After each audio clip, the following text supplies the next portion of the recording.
And that gets me to the Braves. And, it seems like they're trying to get some old retread tires, right? Jake Lamb would have been a perfect fit if there would have been a universal DH. Jason Kipnis was brought in. Pablo Sandoval was brought in. Maybe they can get one of these guys. They can, kind of get something for nothing here.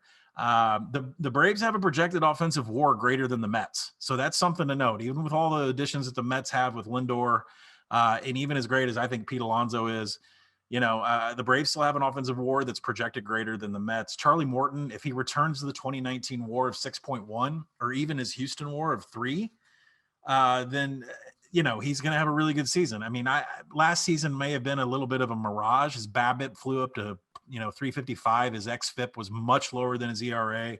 The Braves added Drew Smyly. I mean, this is a former Razorback pitcher I've had tabs on for years.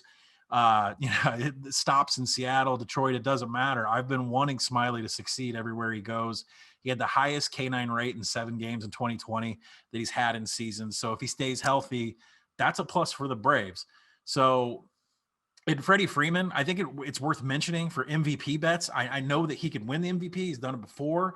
But if you looked at his battle with COVID was like life-threatening last year. And his first start to the season, his weighted runs created was 136. And then after like his final 32 games, it was 212. So he finished really strong last season. If he puts a full season of stats together, he could win the MVP again. So I think it's definitely worth a look there.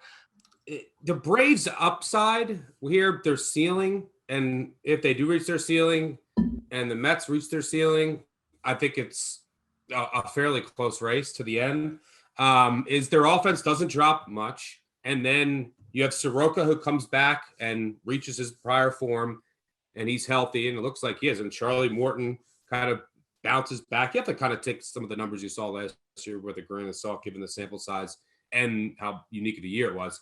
And then throw Smyly as your 5th starter. Sure, fine.